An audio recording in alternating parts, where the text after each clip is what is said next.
ও দয়ার নবী, মায়ার নবী, আপনি আপনার উম্মতদেরকে জানায়া দেন, যারা আল্লাহকে ভালোবাসতে চায়, কুল ইন কুনতুম তুহিব্বুনাল্লাহ, যদি তোমরা আল্লাহর ভালোবাসা পাইতে চাও, ফাত্তাবিউনি, এক নম্বরে শর্ত আল্লাহর ভালোবাসা পাওয়ার জন্য আপনি নবীর যেন অনুসরণ করে।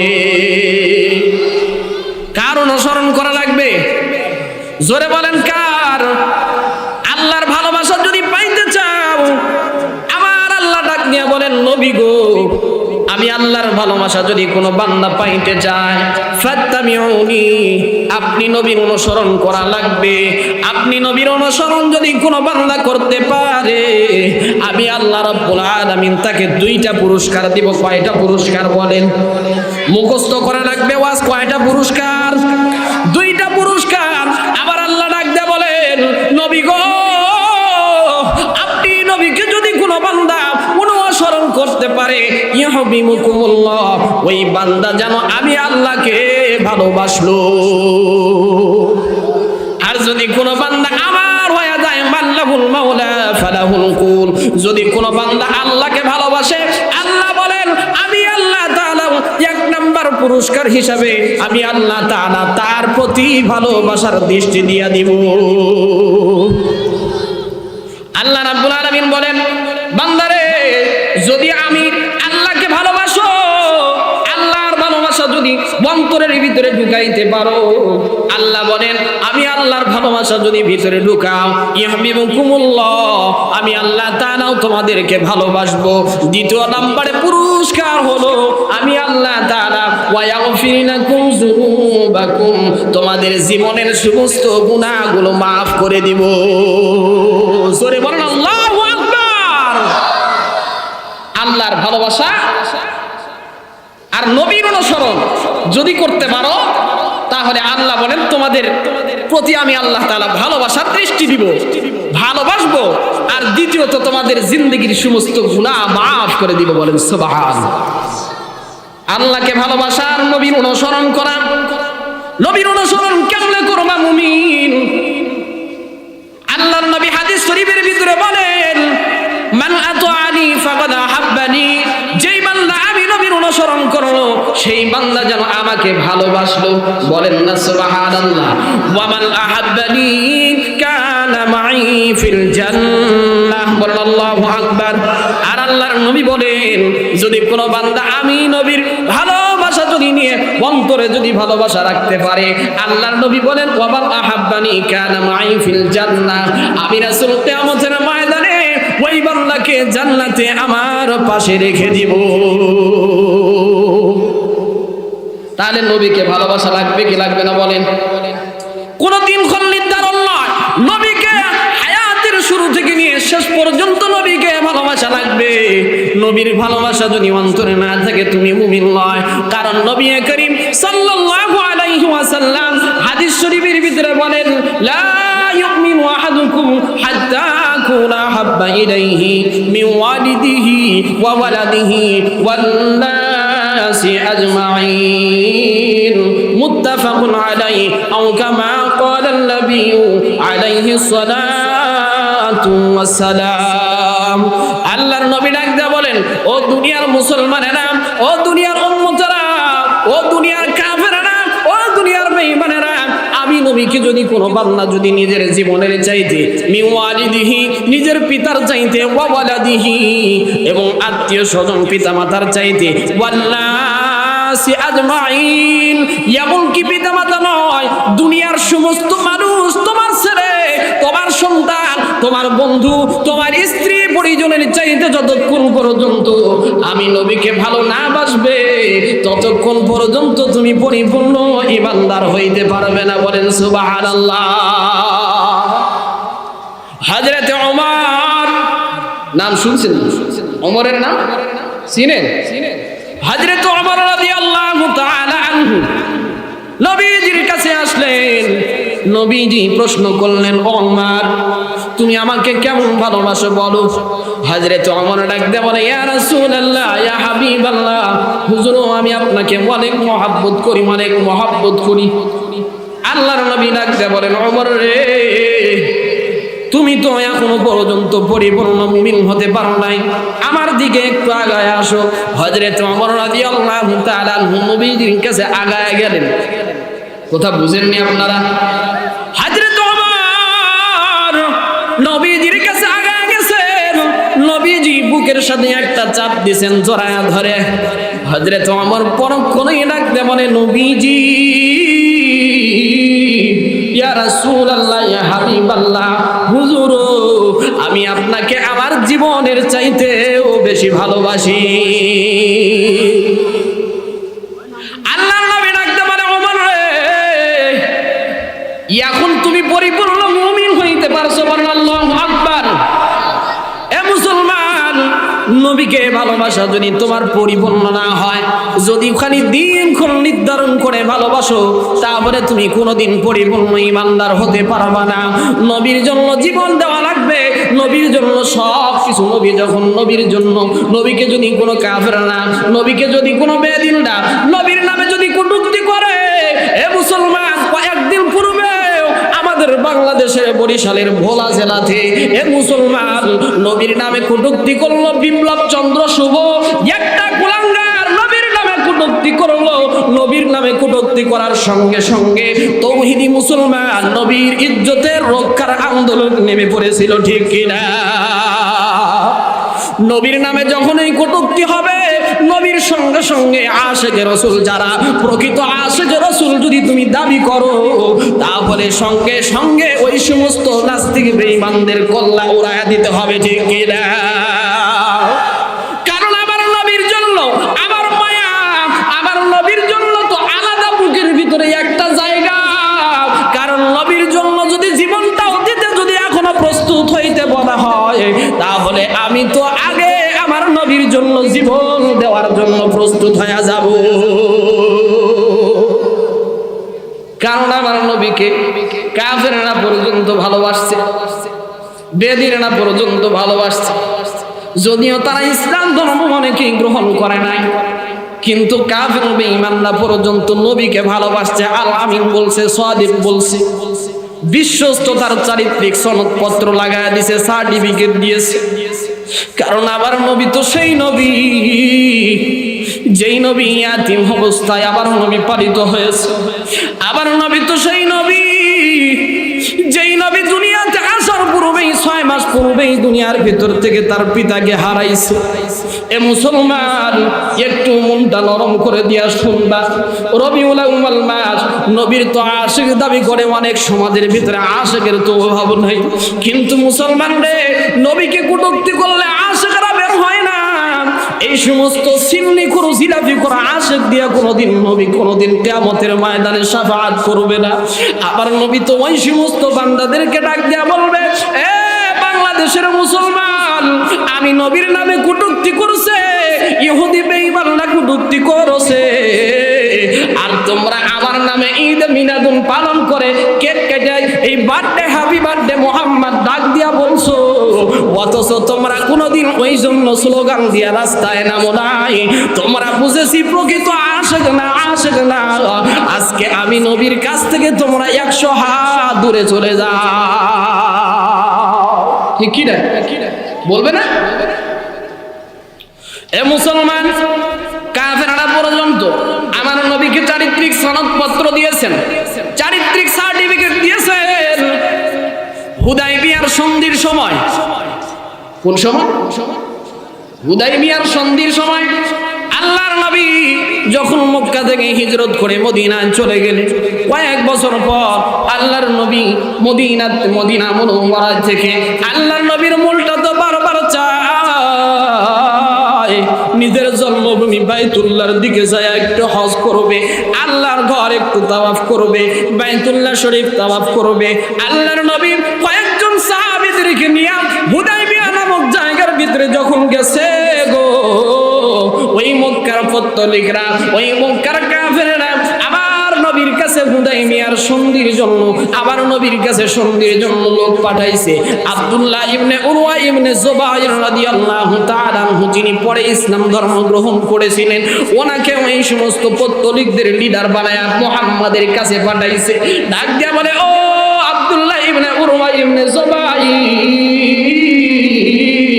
নবীর কাছে যাও, ওই মুহাম্মাদের কাছে যায় এইবার বলবা যে এই বছর আপনি মক্কার ভিতরে হজ করতে আসতে পারবেন না, তুমি যায় একটু প্রস্তাব দাও, তার দরবারে যায় একটু দেখে আসো। আব্দুল্লাহ ইবনে উরওয়া ইবনে যুবাইর রাদিয়াল্লাহু তাআলা আনহু ডাক দিয়া বলে, যখন তিনি হুদাইবিয়ার থেকে ফিরে, যখন নবীজির দরবার থেকে ফিরে চলে গেছে কাফেরদের কাছে, কাফেরদের কাছে ডাক দিয়া বলে, ও মক্কার পত্তলিকরা, ও মক্কার কাফেরেরা, আমি দুনিয়ার ভিতরে অনেকগুলো রাজ দরবারে গিয়েছি, পারস্যের রাজ দরবারে গেছি, কায়সার ও কেসরার বাদশা, পারস্য রোম সম্রাটের, দুনিয়ার ভিতরে অনেক রাজা বাদশার দরবারে গেছি, কিন্তু মুহাম্মাদের দরবারে যাওয়ার পর আমি আব্দুল্লাহর ভিতরে এমন একটা নূর ঢুকছে, বলেন আল্লাহু আকবার, আমার অন্তরের ভিতরে এমন একটা ধাক্কা লাগছে, মুহাম্মাদের প্রতি আমি দুর্বল হয়ে গেছি, মুহাম্মাদের প্রতি আমি দুর্বল হয়ে গেছি, কেন যেন আমার মনের ভিতরে চাই আমি মুহাম্মাদের কালিমা পড়ে মুসলমান হয়ে যাই। মক্কার কাফেররা বলে, তোকে তো পাঠাইছিলাম মুহাম্মাদের কাছে একটা কথা জানার জন্য, এবছর যেন তারা মক্কার ভিতরে হজ করতে না আসে, তুই আইসা দেখি উল্টা পাল্টা কথা বলস, ব্যাপার কি?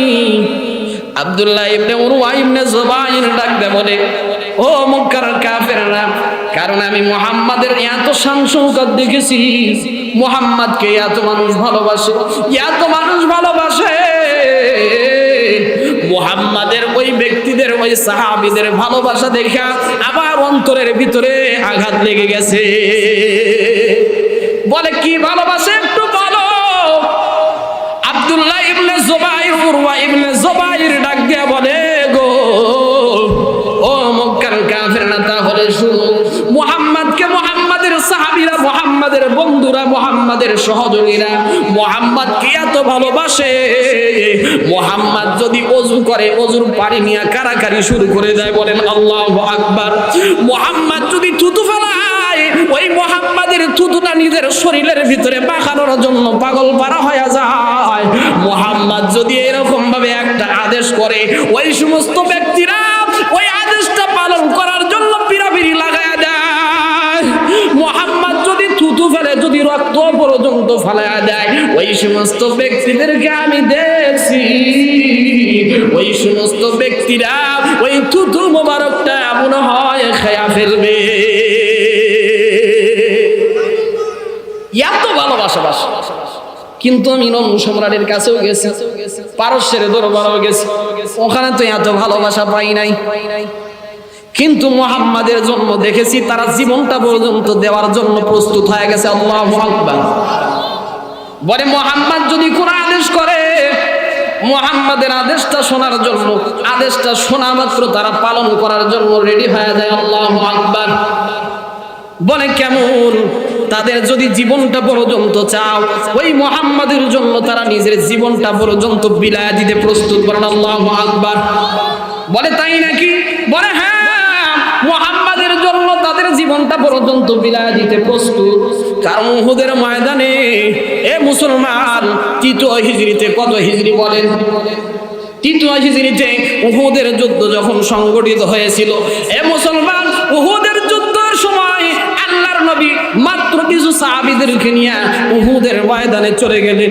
পত্তলিক মক্কার কাফেরদের সাথে বড় একটা যুদ্ধ, যেই যুদ্ধ ইসলামের যুদ্ধের শুরুতে সাময়িক কিছু পরাজয় বরণ করেছিল। উহুদের ময়দানে আমার নবী, আমার দয়ার নবী, মায়ার নবী, এ মুসলমান, একটু মনটা নরম করে শুনবা, কারণ নবীর প্রতি ভালোবাসার কারণে যদি এক ফোঁটা চোখের পানি যদি বের হয়ে যায়, কারণ আল্লাহর নবী বলেছেন, আল্লাহকে ভালোবেসে, আল্লাহর নবীকে ভালোবেসে যদি কোনো বান্দার যদি চোখের পানি যদি এক ফোঁটা বের হয়ে যায়, বাম্বাকাত মিন খশিয়াতিল্লাহ তিলকাল আইনা হারামাল্লাহু আলান নার। আল্লাহর নবী বলেন, যেই বান্দা আল্লাহর ভয়ে কোন একটা চোখের পানি যদি এক ফোঁটা চোখের পানি যদি ফালাইতে পারে, আল্লাহ রাব্বুল আলামিন ওই বান্দার জন্য জাহান্নামকে হারাম করে দিবে। উহুদের ময়দানে সাহাবায়ে কেরামরা গেছে, কয়েকজন এরকম ভাবে কাফেররা পর্যন্ত তীরগুলো নিক্ষেপ করতেছে। উহুদের ময়দান একটা বার কিতাব খুলে দেখবেন, উহুদের যুদ্ধটা বাংলা শুধু করে দেখবেন, চোখে পানি আটকাইতে পারবেন না। এ মুসলমান, কিতাবুল মাগাজি বুখারী শরীফ 2য় খণ্ডের ভিতরে লম্বা হাদিস আছে। কিতাবুল মাগাজি শুধু যুদ্ধের বিষয়ে, এই কিতাবটা যুদ্ধ জিহাদ বিষয়ে আল্লাহর নবীর উহুদের ময়দানের ঘটনাটা যতবার আমি পড়েছি চোখের ভিতরে পানি আটকাইতে পারি নাই। কারণ আমার নবীকে ওই কাফেররা কম নির্যাতন করেন নাই। আমার নবী যখন উহুদের ময়দানে গেছে গো, আমার নবীকে ওই কাফেররা তীরগুলো নিক্ষেপ করতেছে। কাফেরদের অতর্কিত আক্রমণে এক নয় দুই নয়, উহুদের ময়দানে 70 জন সাহাবী শাহাদাত বরণ করেছিলেন। বলেন আল্লাহু আকবার। আল্লাহর নবীজি এইরকম ভাবে একটা পাহাড়ের পাদদেশে পড়ে আল্লাহর নবীজির মাথার হেলমেটের 2টা কড়া মাথার ভিতরে ঢুকে গিয়েছিল। মাথার হেলমেটের কড়াটা এরকম ভাবে 2টা কড়া ঢুকে গিয়েছিল। ওই মুসলমান, হযরতে এরকম ভাবে একজন ব্যক্তি কি করেছে, উহুদের ময়দানে একজন ব্যক্তি প্রচার করে দিছে গো, কদ কুতিলা মুহাম্মদ, কদ কুতিলা মুহাম্মদ, মুহাম্মদকে হত্যা করা হয়েছে, মুহাম্মদকে হত্যা করা হয়েছে। কারণ ওই যুদ্ধের ময়দানে মুসআব ইবনে উমাইর রাদিয়াল্লাহু তাআলা আনহু একজন সাহাবী ছিলেন, যেই সাহাবীর চেহারাটা আল্লাহর নবীজির সাথে কিছু সামঞ্জস্য ছিল। শয়তান প্রচার করে দিছে, কদ কুতিলা মুহাম্মদ, মুহাম্মদকে উহুদের ময়দানে হত্যা করে দেওয়া হয়েছে। সমস্ত সাহাবায়ে কেরামরা স্তব্ধ হয়ে গেছে, তরবারি সবাই হাত থেকে ফালায়া দিছে। কারণ যেই নবীর জন্য যুদ্ধ করতে আসছি ওই নবী দুনিয়াতে না, কার জন্য আর যুদ্ধ করব, কার জন্য নিজের বাড়িতে আর ফিরে যাব, ওই নবী দুনিয়াতে নাই, আমরা আর দুনিয়াতে বেঁচে থাকতে চাই না। এ মুসলমান, ওদের ময়দানে সমস্ত সাহাবীদের ভিতরে কান্নার রোল পড়ে গেল। হযরত আলী, হযরত আবু বকর পাগল পারা হয়ে গেছে, নবীকে তালাশ করতে বের হয়ে গেছে। হযরত আলী রাদিয়াল্লাহু তাআলা আনহু এক পর্যায়ে দেখে আল্লাহর নবীজি পাহাড়ের পাদদেশে পড়ে আছে। নবীজির দাল্লার মোবারকটা শহীদ হয়ে গেছে গো। নবীজির মাথার হেলমেটটা এরকম ভাবে ভেঙে কোরাটা মাথার ভিতরে ঢুকে গেছে। নবীজি ব্যথায় জর্জরিত, কাউকে ডাকও দিতে পারতেছেন না। কারণ যদি ডাক দেয় হয়তো বা কাফেররা দেখে ফেলবে, আর আবার নবীকে এরকম ভাবে অতর্কিত আক্রমণ চালায়া দিবে। হযরত আলী রাদিয়াল্লাহু তাআলা আনহু যখন দেখছে আল্লাহর নবীজি পাহাড়ের পাদদেশে পড়ে আছে, হযরত আলী রাদিয়াল্লাহু তাআলা আনহু ডেকে বলে, ও সাহাবায়ে কেরাম, আমার নবী এখনো জীবিত আছে গো, তোমরা নিরাশ হয় না, তোমরা যুদ্ধ চালাইতে থাকো। সুবহানাল্লাহ। সমস্ত সাহাবায়ে কেরামরা দৌড় দিছে নবীজির কাছে। বলেন না আল্লাহু আকবার। কতটা মহব্বত করছে নিজেদের অন্তর, নিজেদের জীবনের চাইতেও নবীকে ভালোবাসছে। এই দিক থেকে অতর্কিত আক্রমণ আল্লাহর নবীর কাছে যখন সাহাবায়ে কেরামরা যায়, কাফেররা পর্যন্ত দেখে এইরকম ভাবে পিছন দিক থেকে তীর চালাইতেছে, তীরগুলো বৃষ্টির মতো বর্ষণ হইতেছে। কেমন মহব্বত করেছে দেখেন, কিতাবের ভিতরে আসছে হযরত আবু দুজানা রাদিয়াল্লাহু তাআলা আনহু, এই দুজানা রাদিয়াল্লাহু তাআলা আনহু নবীজিকে যাইয়া বুকের সাথে জড়ায়া ধরছে, পিঠ দিয়া ঠেকায় নাই, নবীজির সাথে বেয়াদবি হয়ে যাবে। বলেন না আল্লাহু আকবার। কত মহব্বত করেছে, নবীজিকে পিঠ দেন না, নবীজিকে বুকের সাথে জড়ায়া ধরে আল্লাহর নবীকে ডাক দিয়ে বলে, ইয়া রাসূলুল্লাহ, ইয়া হাবিবাল্লাহ, হুজুর আপনি মাথা উঠাবেন না, ওই সমস্ত কাফের দিক দিকে তাকাতে চাইবেন না, কারণ হয়তো বা আপনার শরীরের ভিতরে তীর লাগতে পারে। নবীজি আপনি যদি দুনিয়ার থেকে বিদায় হয়ে যান, আমরা কেমনে সহ্য করব? নবী আপনি কোনো পেরেশান হবেন না, আমি নিজের জীবন দিয়ে আপনার শরীরে একটা তীর লাগতে দিব না। বলে আল্লাহু আকবার।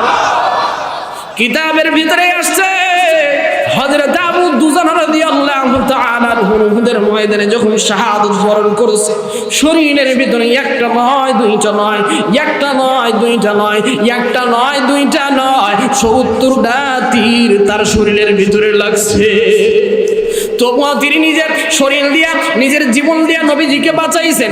এ মুসলমান, নবীজির দাল্লার মোবারক যখন শহীদ হয়ে গেছে, হযরত আবু বকর রাদিয়াল্লাহু তাআলা আনহু দৌড়ায় আসছে মাথার ভিতর থেকে ওই কড়াটা বের করার জন্য।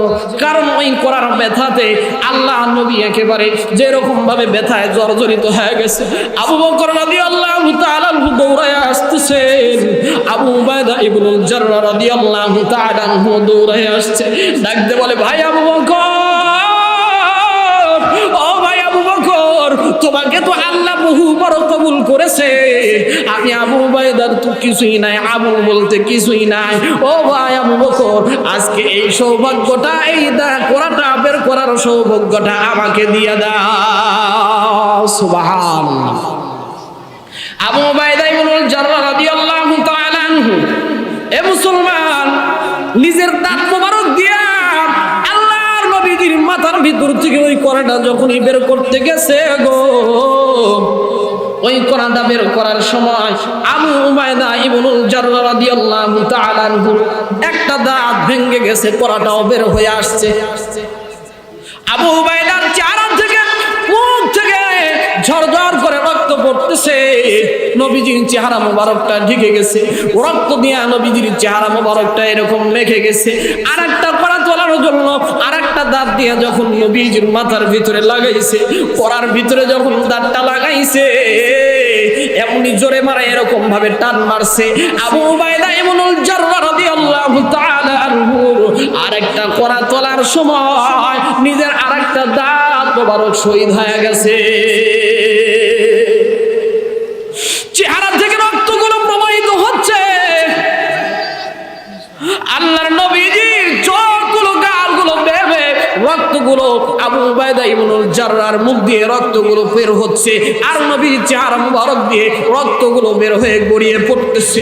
হযরতে সিনান রাদিয়াল্লাহু তাআলা আনহু নামক একজন সাহাবী, এ মুসলমান, এই সিনান রাদিয়াল্লাহু তাআলা আনহু দৌড়ায় গেছে নবীজির চেহারা মোবারকের ভিতরে যায়, নিজের জিহ্বা মোবারক দিয়া নবীজির ওই রক্তগুলো মুছে দিছে।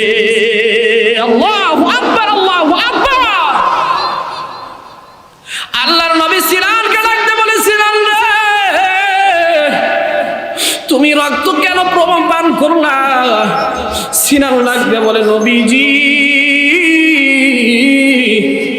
ফিদাকা আমি ইয়া উম্মি ইয়া রাসূলুল্লাহ ইয়া হাবিবাল্লাহ, আমার মা বাবা আপনার উপরে উৎসর্গ হোক, আমার জীবনটা যদিও চলে যায়, নবী গো, আমি সিনান একটা মাত্র উপকার করেছি, কিয়ামতের ময়দানে যেন আমি সিনান বলতে পারি আমার জিহ্বা মোবারক দিয়ে আমি রাসূলের রক্তগুলো এরকম মুছে দিয়েছিলাম।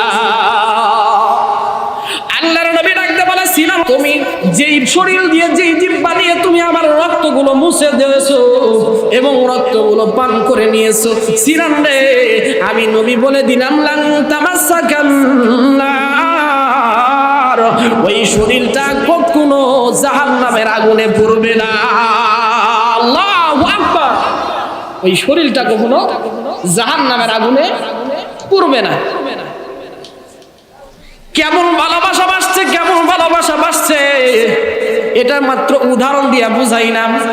এ মুসলমান, শুধু মনে করছেন মুসলমান পুরুষরাই মনে হয় নবীকে ভালোবাসছে, মেয়েরা না, এমনটা নাকি? না রে মুসলমান, না। ওই উহুদের ময়দানের বিরাট ঘটনা যদি আপনারা পারেন তো কোনো সময় পড়ে নিবেন। উহুদের ময়দানে কে যেন বলছে, মুহাম্মদ নাই, মুহাম্মদকে হত্যা করে দেওয়া হয়েছে। এক মহিলা সাহাবিয়া দৌড়ায় আসতেছে, এবার সাহাবীদেরকে ডাকতে বলতেছে, ও ভাই সাহাবী বলো আমার নবীর খবর কি, বলো আমার নবীর খবর কি, বলো আমার নবীর খবর কি। সাহাবীরা ডাকতে বলে, মা আপনার স্বামী উহুদের ময়দানে শহীদ হয়ে গেছে। ওই মহিলা ডাকতে বলে, ভাই রে আমার স্বামীর খবর আমি নিতে চাই না, আমার নবীর খবরটা কি একটু বলো। আবারও দৌড় দিছে, আরেকজনের সাথে দেখা, বলে আমার নবীর খবর কি একটু বলো। বলে, মা আপনার সন্তান তো উহুদের ময়দানে শহীদ হয়ে গেছে, আপনার কলিজার টুকরা উহুদের ময়দানে দুনিয়ার থেকে বিদায় হয়ে গেছে গো। ওই মাটা ডাক দিয়া বলে, বাবা আমি আমার সন্তানের খবর নিতে চাই না, আমার নবীর খবরটা বলো, আমার নবী জীবিত আসেনি।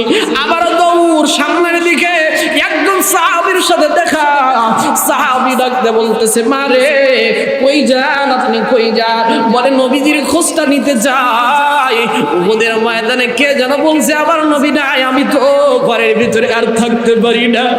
নবীজি নবীর জন্য নিজের জীবনটা পর্যন্ত দিয়া কালিমাটা পড়ছি, নিজের জীবনের চাইতে যেই নবীকে মহাব্বত বেশি করেছি, নিজের জীবনের চাইতে যেই নবীকে বেশি ভালোবাসা বাসছি গো, ওই নবী যদি দুনিয়ার থেকে চলে যায়, আমি মহিলা দুনিয়াতে বেঁচে থাকার কোনো অধিকার রাখি না। ওই যুবক ডাকতে বলে, মারে তোমার ভাই তো উহুদের ময়দানে শহীদ হয়ে গেছে, তুমি কোথায় যাও? বলে আমার ভাই গেছে তো কি হয়েছে, আমার নবীর খবর বলো। এইরকম ভাবে দৌড়াইতে দৌড়াইতে নবীজি যুদ্ধের ময়দান থেকে ফিরে আসতেছে। নবীজির চেহারা মোবারকটা দেখছে দূর থেকে, নবীজির চেহারা মোবারকটা দেখার সঙ্গে সঙ্গে হংবং করে কেঁদে ফেলছে। আর রবের দরবারে লাকাল হামদু ওয়া লাকাশ শুকরু, লাকাল হামদু ওয়া লাকাশ শুকরু বলে বলে চিৎকার মেরে কান্না করতেছে। আর নবীকে ডাকতে বলে, নবীজি এতক্ষণ আমার বাবার মৃত্যুর খবর শুনছি, এতক্ষণ আমার স্বামীর মৃত্যুর খবর শুনছি, এতক্ষণ আমার ভাইয়ের মৃত্যুর খবর শুনছি, আমি এরকম ভাবে বিচলিত হই নাই, আমার ভিতরে কোনো টেনশন আসে নাই। যখন আমি আপনাকে দেখছি আমার ভিতর থেকে যত প্রকারের পেরেশানি ছিল, কারণ আপনি নবীকে দেখা মাত্র আমার সমস্ত পেরেশানি দূর হয়ে গেছে। কেমন নবীর আশিক ছিল, আমরাও তো নবীর আশিক, কিন্তু আবার নবীর আশিক বলে দাবি করি। আর কিছু কিছু নামধারী সুন্নিরা বলে, যারা মিলাদুন নবী পালন করে না তারা ওয়াহাবি, তারা কাফির, বলেন না নাউজুবিল্লাহ। এ মুসলমান, যারা বলে মিলাদুন নবী যদি না পড়ো, যদি দাঁড়ায় কিয়াম না করো, নবীকে যদি নূরের তৈরি না বলো, তাহলে ওরা কাফির, বলে নাউজুবিল্লাহ। জোরে বলেন না নাউজুবিল্লাহ। এই সমস্ত নাস্তিক কুলাঙ্গার সিন্নি করা আশিক রাসূলদেরকে জুতা পেটা করা দরকার, ঠিক কিনা? এদেরকে জুতা পেটা করে তাড়ায় দেওয়া দরকার। সারা জীবন নবীর প্রেমের খবর থাকে না। 12ই রবিউল আউয়াল আসলে, রবিউল আউয়াল মাস আসতে সকল ঈদের বড় ঈদ, ঈদে মিলাদুন নবী। কয় রাকাত নামাজ এই নামাজ, এই ঈদের বলতে পারবেন? আপনারা কেউ বলতে পারবেন নি কয় রাকাত নামাজ? ইসলামের ভিতরে দুইটা ঈদ আমরা তো জানি, দুই ঈদের 2 রাকাত করে নামাজ। এত বড় সকল ঈদের বড় ঈদ, তাহলে তো নামাজ থাকা দরকার 4, 10 রাকাত, 15 রাকাত, আসেনি? কত বড় বেঈমান! যে ঈদে মিলাদুন নবী পালনটা, যে মিলাদুন নবী এই জশ্নে জুলুসটা, যেটা আমাদের নবীর যুগে ছিল না, সাহাবায়ে কেরামদের যুগে ছিল না, তাবেঈদের যুগে ছিল না, তাবেঈদের যুগে ছিল না। 604 নবীর যুগের 600 বছর পরে এই মিলাদুন নবী জশ্নে জুলুস চালু হয়েছে, বলেন নাউজুবিল্লাহ। এটা অনেক বড় লম্বা ইতিহাস, ওদিকে যাওয়ার সময় নাই আজকে। ওলামায়ে কেরাম আসছেন, আমিও কষ্ট করে সেই ঢাকা রাজবাড়ি থেকে ফজর নামাজ পড়ে রওনা দিছি, এখানে এসে মাগরিবের পরে পৌঁছছি। তো যেই সমস্ত এই নাস্তিকগুলা, এরা তো নব্য নাস্তিক। কারণ আল্লাহ নবী বলেছেন, যদি কোনো মা কাফের কোনো মুসলমানকে, পাক্কা মুসলমানকে যদি কেউ কাফের বলে, যদি কি বলে, যদি কথা বলেন না কেন, আপনারা কথা বুঝেন না?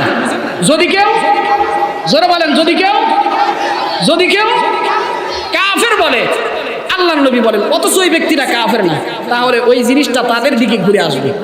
তো আমাদের দেশেও কিছু নামধারী সুন্নি আশিক রাসূল জিলাপি মার্কা নাম ধরবো, এরকম কিছু আছে, ড্যাগ নিয়া আস্তাগফিরুল্লাহ আস্তাগফিরুল্লাহ। এবছর তো দেখছি নেটের ভিতরে ভাইরাল, এবছর দেখি বিশাল বড় কেক নিয়ে এই কেক কাটতেছে আর বলতেছে happy birthday two Muhammad, happy birthday two Muhammad, বলে নাউজুবিল্লাহ। কত বড় কুলাঙ্গার হলে মুহাম্মাদের নাম সম্মানের সাথে, মুহাম্মাদের নাম তো আল্লাহ সম্মানের সাথে নিয়েছে, বলেন সুবহানাল্লাহ। আর এরা happy birthday to you, happy birthday to you. অথচ নবীর জন্মের চাইতে মৃত্যুর দিনে সাহাবায়ে কেরামরা কত কান্নায় বিভোর। নবী দুনিয়াতে নাই, নবীর আশিক ছিল সাহাবায়ে কেরাম, নবীর আশিক ছিল সাহাবায়ে কেরাম, তাবেঈরা, তাবেঈরা, আইম্মায়ে মুজতাহিদিনরা, খুলাফায়ে রাশিদিনরা, বুজুর্গানে দিনরা, উলামায়ে হক্কানিরা হলো নবীর প্রকৃত আশিক। মাদ্রাসার তলবে ইলমরা হলো নবীর প্রকৃত আশিক। কারণ যেই সমস্ত নাস্তিকরা বলে নবীর নামে দরুদ পড়ে না, অথচ প্রত্যেকটা মাদ্রাসার ভিতরে প্রতিদিন ক্বালান নবী সাল্লাল্লাহু আলাইহি ওয়াসাল্লামের আওয়াজ উচ্চারণ হয়। প্রতিদিন বুখারী শরীফের ভিতরে, আবু দাউদের ভিতরে, তিরমিজির ভিতরে, নাসাঈর ভিতরে, প্রত্যেকটা কিতাবের ভিতরে ক্বালান নবী সাল্লাল্লাহু আলাইহি ওয়াসাল্লাম, প্রতিটা হাদিস পড়া হয় আর নবীর উপরে দরুদ পড়া হয়, বলেন সুবহানাল্লাহ। যেই সমস্ত নাস্তিক কুলাঙ্গার বেঈমানরা বলে এরা নবীর উপরে দরুদ পড়ে না, এরা পাক্কা বেঈমান, পাক্কা বেঈমান, পাক্কা বেঈমান, ঠিক কি না? এই জন্য মুসলমান ও মুসলমান, যেটা বলতেছিলাম, সাহাবায়ে কেরামরা নবীর হলো প্রকৃত আশিক, ঠিক কি না? সাহাবায়ে কেরামের পরে তাবেঈরা। তাহলে আমরা দেখব নবীর জন্মদিনে সাহাবায়ে কেরামরা কি করছে, এটা ওনাদের কাছ থেকে নিতে হবে, ঠিক কি না? আল্লাহর নবীকে প্রশ্ন করা হয়, ইয়া রাসূলুল্লাহ, ইয়া হাবিবাল্লাহ, আপনার জন্মদিনে আপনি কি করেন? আল্লাহর নবী বলে, আমি আমার জন্মদিনে আমি কি করেছি? রোজা রেখে পালন করেছি, বলেন সুবহানাল্লাহ। আল্লাহর নবী জন্মদিন পালন করছেন রোজা রেখে, শুকরিয়া দান রোজা রাখছেন। আর এই সমস্ত ব্যক্তিরা খায়, জিলাপি খায়, বড় বড় জিলাপি আর ডেকটোমলা নিয়ে খায়, খাসি জব করো, গরি জব করো, তাছাড়া মিলাদুন নবী পালন হয় না, আছে না নাই? যদি দেখা যায় জিলাপি কম, এবারও তো আমাদের এরকম ভাবে রাজবাড়িতে দেখছি, এরকম ভাবে বক্স নিয়ে আসছে, গান বাজাইতেছে, দিন ধারাক্কা গান আর গান লাগাইছে।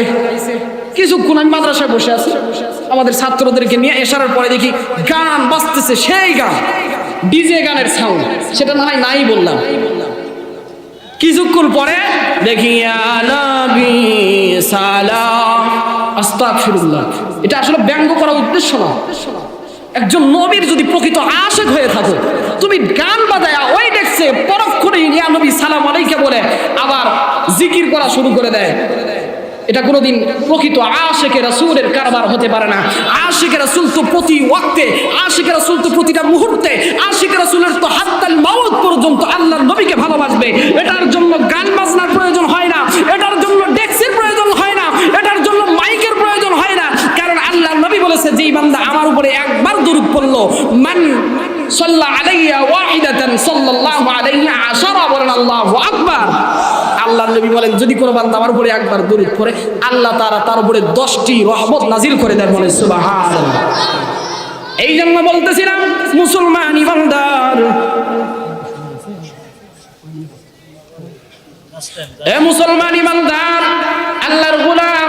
এই জন্য বলতেছিলাম, উলামায়ে কেরামদের, সাহাবায়ে কেরামদের জীবনী দেখতে হবে, তারা নবীকে কতটা মহব্বত করছে,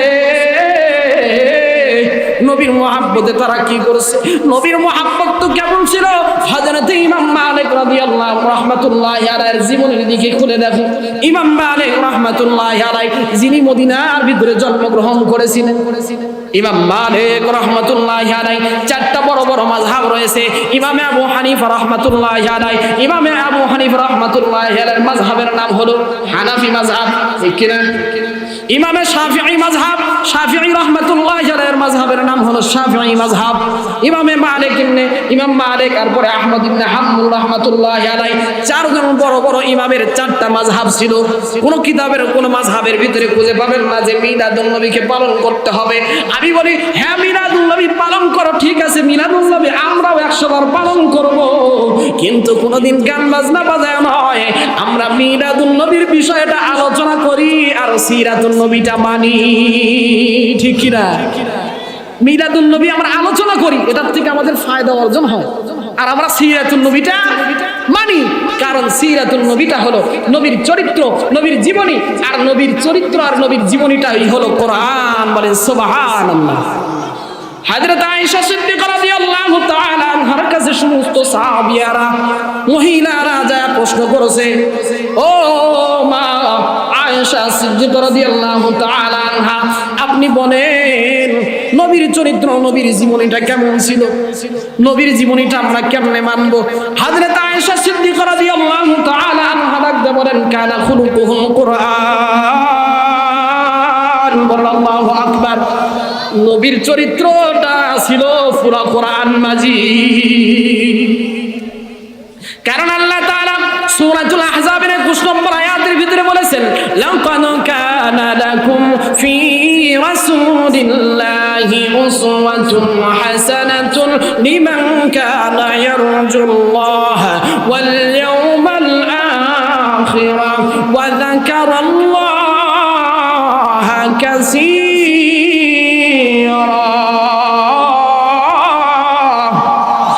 জোরে বলেন আল্লাহু আকবার।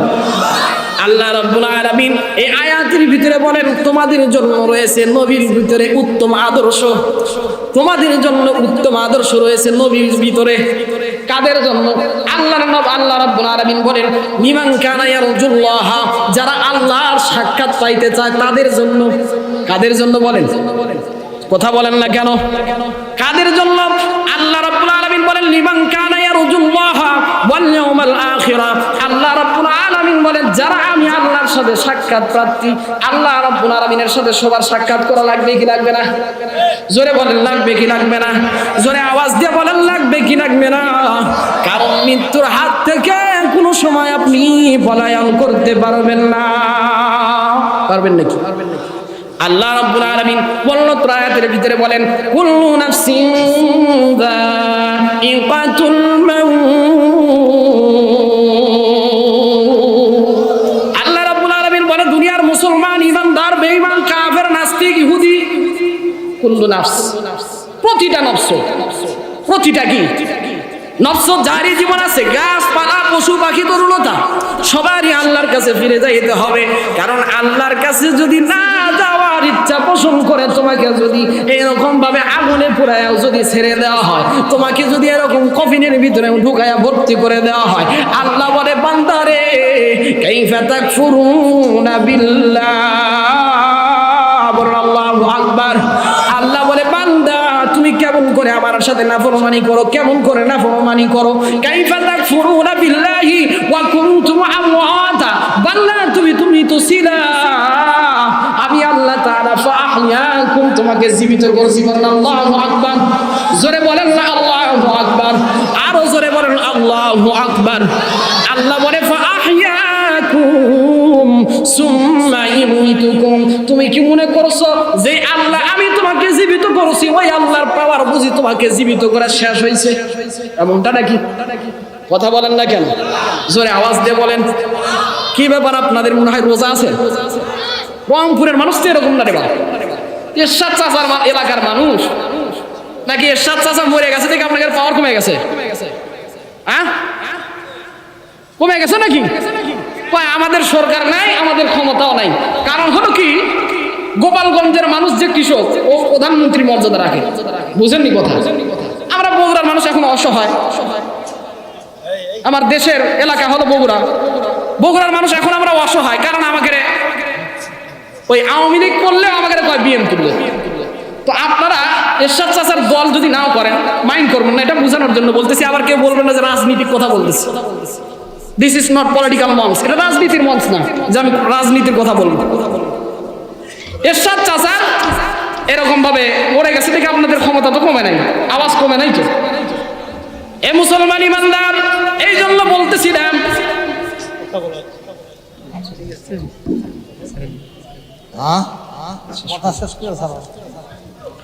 এই জন্য বলতেছিলাম মুসলমান, আল্লাহ রাব্বুল আলামিনের কাছে আমাদের সবাইকে যাইতে হবে, নবীজিকে মহব্বত করতে হবে, নবীজির মহব্বত আর আল্লাহ তাআলার অনুগত্য করতে হবে। আল্লাহর অনুগত্য কেমন করছে আর নবীজির মহব্বতটা কেমন করছে আমার ওস্তাদ এসে গেছে, 2 মিনিটের ভিতরে আমি শেষ করে দিব, বেয়াদবি মাফ করবেন। এই জন্য বলতেছিলাম হযরত ইমাম মালিক রাহমাতুল্লাহি আলাইহি মদিনার জিন্দেগিতে 40 বছর পর্যন্ত ইমাম মালিক রাহমাতুল্লাহি আলাইহি নবীর কেমন প্রেমিক ছিল দেখেন। 40 বছর পর্যন্ত ইমাম মালিক কোনোদিন জুতা পরে নাই।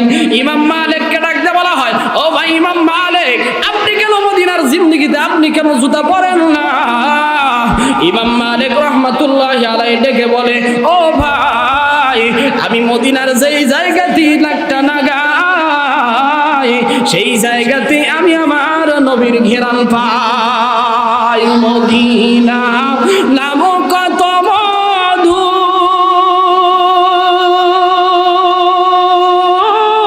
মধুর, মদিনা আর যে কত দূর, মদিনা নামক কত মধুর, মদিনা আর যে কত দূর। ওই মদিনার পথের ধুলি আমি, ওই মদিনার পথের ধুলি আমি মাখতে পারলাম না, মদিনা যাইতে পারলাম না, মদিনা দেখতে পারলাম না। বলেন আমার সাথে, মদিনা যাইতে পারলাম না, মদিনা দেখতে পারলাম না। আমি অসহায় তাই শুধু দূরে রই, আমি অসহায় তাই শুধু দূরে রই, শুধু সালাম জানাই, মদিনা যাইতে পারলাম না, মদিনা দেখতে পারলাম না, মদিনা যাইতে পারলাম না, মদিনা দেখতে পারলাম না। আল্লাহু আকবার। যাক, আমার ওস্তাদ এসে গেছেন, আমি বেয়াদবি মাফ চাই। এই জন্য আমার মেন কথা 1 মিনিট আর হলো সারাংশ, যেটা যে আল্লাহ রাব্বুল আলামিনের ভালোবাসা যদি পাইতে চাও তাহলে নবীর অনুসরণ করতে হবে। আর নবীর অনুসরণ হবে সুন্নতের মাধ্যমে। কার মাধ্যমে? সুন্নতের মাধ্যমে। আমরা আমাদের সমাজের ভিতরে ছোটখাটো যেগুলো সুন্নত রয়েছে, এই সুন্নতগুলো বেশি করে পালন করার চেষ্টা করবো। যেমন সালামের সুন্নত, এটা সালাম সহিহ শুদ্ধভাবে প্রচার ও প্রসার করবে। আসসালামু আলাইকুম ওয়া রাহমাতুল্লাহ। অনেকে মানুষ আসসালামু আলাইকুম, আসসালামু আলাইকুম এরকম বলে। তো এগুলোর থেকে আমাদের আল্লাহ রাব্বুল আলামিন হেফাজত করুন। সালামের সহিহ শুদ্ধ প্রচার, সালাম দেওয়া সুন্নাত, নেওয়াটা ওয়াজিব। এই জন্য যারা নিবেন একটু আওয়াজ দিয়ে নিবেন। তো আপনাদের কাছে দোয়া চেয়ে আপনাদের কাছ থেকে আমি বিদায় হয়ে যাচ্ছি। আমার কথাবার্তা যতটুকু বলেছি আল্লাহ তাআলা সর্বপ্রথম আমাকে আমল করার এবং আপনাদেরকে আমল করার তৌফিক দান করুন। ওয়া আখির দাওয়ানা আলহামদুলিল্লাহি রাব্বিল আলামিন। আসসালামু আলাইকুম ওয়া রাহমাতুল্লাহি ওয়া বারাকাতুহু।